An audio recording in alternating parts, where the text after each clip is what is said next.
This is the 10th lecture in the course, The State of the United States Economy and Society. In order to live, work, and play, we all need access to land, even that form of land or natural asset we call water. We also live, work, and play on and under our rivers, streams, lakes, and oceans. Every location on the planet, and of course within the borders of the United States, has some potential annual rental value. The U.S. Department of Agriculture reported in August of 2018 that the estimated value of cropland was $4,130 per acre. Across the country, the differences in fertility, rainfall, and other factors result in a wide range of land values, from $1,810 in the mountain region to $6,710 in the Corn Belt. Note that the values in this USDA chart include the value of whatever buildings exist on the nation's farms. The 2019 International Construction Market Survey, prepared by the consulting firm Turner & Townsend, puts San Francisco as the most expensive city in the world in which to build. New York City is second, London is third.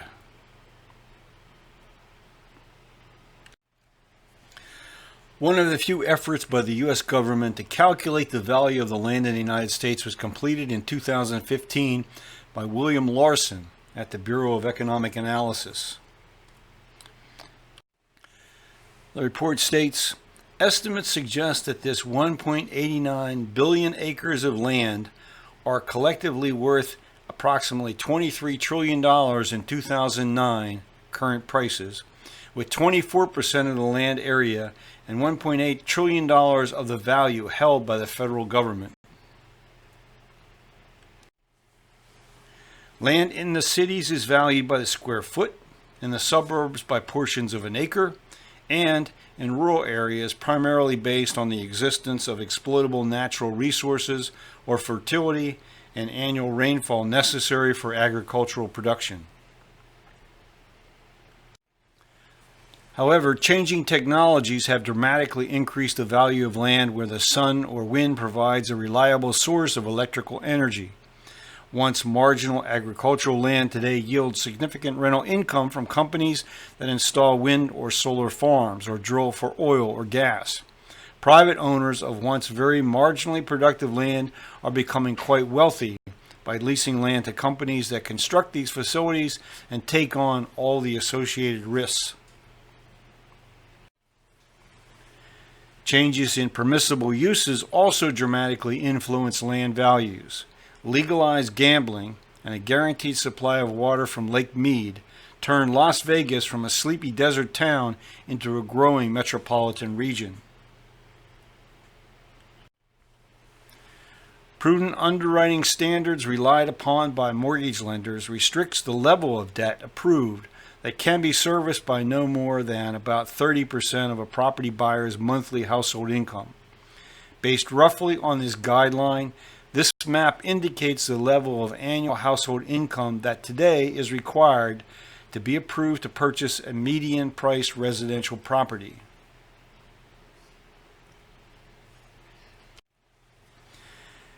People living in regions, cities, and even neighborhoods with growing populations face high and ever-rising housing costs because demand almost always outpaces supply. At the heart of the supply problem is the failure of land to be brought to the market at prices that make development affordable except for higher income households. Adding to the supply of housing affordable to most lower and middle income households requires significant subsidy from the public sector, foundations, and private philanthropic entities.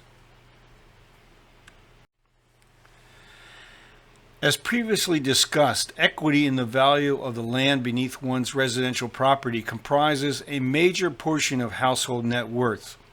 Out of the 120 million U.S. households, 76.8 million own the homes in which they live. Thus, a rough estimate of the value of residential land owned by these households, which does not include investor-owned property or vacant residential lots, is shown in this slide. Median value of a residential property as of May 2019 was $350,000.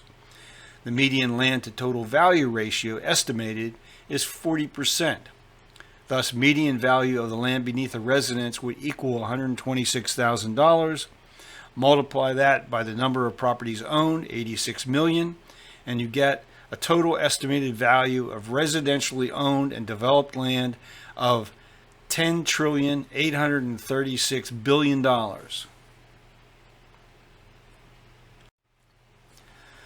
There are many households that choose to live in a rented apartment or house. Their reasons are varied, but the chief reasons are job mobility, the lack of savings to make a down payment on a property, or insufficient household income. Few renters have the financial net worth close to the median for those who own a residential property. This simple graph tells a remarkable story about the financial benefits of becoming an owner of a residential property during one's working years. What is categorized here as home equity is really two types of equity above the outstanding balance owed on mortgage debt. First is the equity one has in the depreciated value of whatever housing unit is owned. Second is the equity in the almost continuously rising value of the underlying parcel of land. A recent study by the Joint Center for Housing Studies at Harvard University looked at homeowners and renters over the age of 65. For this group, the advantage of property owners was even higher, at 47.5 times greater. As shown, owning a residential property eventually repays the owner for much of the cost of ownership incurred over the years of ownership and occupancy. However, property markets are susceptible to periodic downturns, leaving some owners with mortgage indebtedness higher than the property could be sold for if needed. When a region experiences a loss of employment opportunities and rising unemployment, some property owners find themselves trapped, unable to find employment and unable to dispose of their property in order to relocate to where employment opportunities exist. One advantage of renting housing is the ability to relocate far more easily in time of financial need. This 2015 report by NYU's Putnam Center indicated that 9 of the 11 largest U.S. cities had experienced falling vacancy rates and rising rents. Low-income renters could afford no more than 11% of recently available units, even in the most affordable cities. However, in some cities, supply has increased while demand has fallen. Overall, 37% of households nationwide are renters in the U.S. as of 2018 versus 33% back in 2006 and 34% in 2000. Memphis, Tennessee experienced the most pronounced growth in the share of its population that rents, with an 11 percentage point increase. Other cities whose residents notably shifted from buying to renting include Honolulu, Las Vegas, Mesa, Arizona, and Atlanta. Meanwhile, Miami has the greatest share of renter households of any major city in the country, with nearly 70% of its households renting their homes. New York was next at 68%, followed by Boston, 65%, Los Angeles, 64%, and Long Beach, California, 62%. The city of Chicago is one market where the demographics and economics have improved for renters. Since 2013, Chicago has lost about 22,600 people, while 26,000 multifamily rental units were completed. The result has been a decline of nearly 14% in asking rents for a one-bedroom apartment and nearly 16% for a two-bedroom unit, although the average two-bedroom unit will still cost you $2,000 per month plus utilities. Economists at the Federal Reserve Bank of Philadelphia released a paper in the third quarter of 2018 titled "Investing in Elm Street: What Happens When Firms Buy Up Houses." Among their key findings, In some cities, investors have bought more than a quarter of the houses sold since the early 2000s, far more than the less than 5% purchased by investors prior to the crisis. Meanwhile, the growing proportion of single-family houses being turned into rentals comes amid a steady decline in the nation's homeownership rate since the mortgage crisis. Institutional investors can easily outcompete ordinary families looking to buy a home. Such crowding out may exacerbate wealth inequality by robbing families of their chance to accumulate home equity, a form of wealth building that historically has been a mainstay of middle-class well-being and financial security. When investor purchases raise local house prices, it benefits older and richer people because they're more likely to own their homes, while younger and poor people get priced out. As our population grows and as people continue to migrate to cities in search of employment, the value of urban land will continue to climb. Market forces result in the construction of multi-story buildings, of skyscrapers, in part to counter the higher and higher per square foot cost of land in and near central business districts. Businesses constantly face decisions about having to downsize or relocate in order to lower the cost of doing business associated with where they operate. There's no publicly available data on the ownership of land in the nation's major cities and metropolitan regions. However, just 15 real estate companies own a combined total of more than 1.4 billion square feet of commercial real estate in the United States. Their buildings occupy the nation's most valuable parcels of land. The Indianapolis-based firm Simon, a publicly traded REIT, is the nation's largest owner, with 325 properties totaling 241 million square feet. Green Street Advisors tracks commercial property prices across the United States. The company reported in September of 2018 that commercial property prices should be stable for the next 6 to 12 months.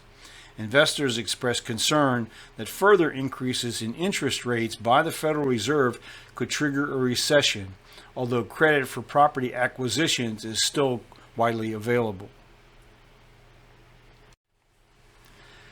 The sector with the greatest declines in value was retail because of the growing strength of e-commerce. A report issued in November of 2018 by the National Association of Realtors concluded that retail property is under stress, with empty stores, little growth, and customers who prefer to shop online. Following the 2008 crash in property prices, foreign and U.S. corporations began buying urban land and buildings, particularly from owners highly leveraged with mortgage debt. In just one 12-month period, from mid-2014 to mid-2015, over $1 trillion in property changed hands in the top 100 cities.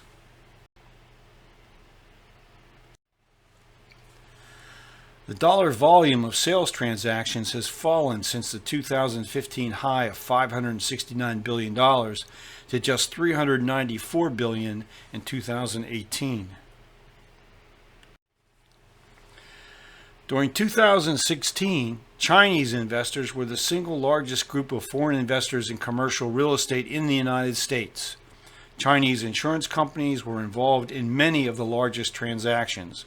Then, during 2017, Chinese investments fell by 55% to $7.3 billion as a result of tighter capital controls imposed by the Chinese government and because of more attractive investment opportunities in other countries. Chinese net purchases of U.S. commercial real estate last year dwindled to their lowest level since 2012, as Beijing kept up the pressure on Chinese investors to bring cash home during a period of worsening economic growth. Insurers, conglomerates, and other investors from mainland China were net sellers of $854 million of U.S. commercial real estate in the fourth quarter, according to Real Capital Analytics. That marked the third straight quarter Chinese investors sold more U.S. property than they bought. While investment by Chinese firms and individuals in U.S. property markets is significant, these investments are fairly concentrated in certain parts of the country. Chinese investors have been the top buyers in both units and dollar volume of residential property for 6 years, according to the National Association of Realtors. California, Texas, Georgia, and Florida attract the largest portion of newer Chinese investors. Mortgage lenders have generally required a 50% cash down payment as a condition of providing mortgage financing. This chart shows the upward trend in the average price paid for an acre of industrial land.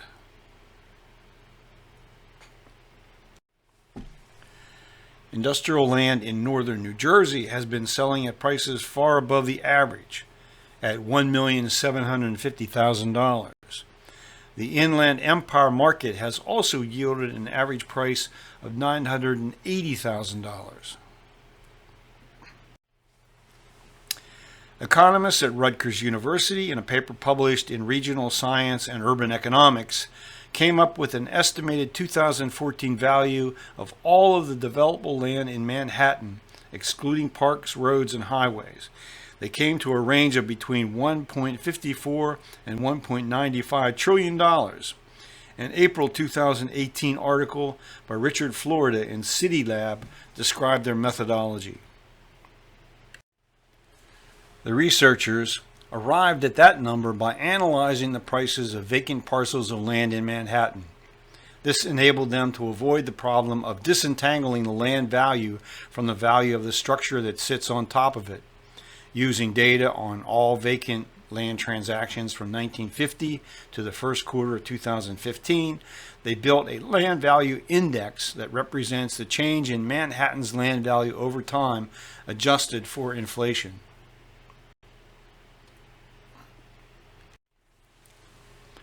Land development in Manhattan was down 74% in 2016 from 2015, in part because banks became concerned about an oversupply of high-end luxury condominiums. In order to recover the cost of land acquisition, construction, and financing, and then achieve an acceptable profit margin, a developer has to construct a huge building marketed to tenants, whether commercial, retail, or residential.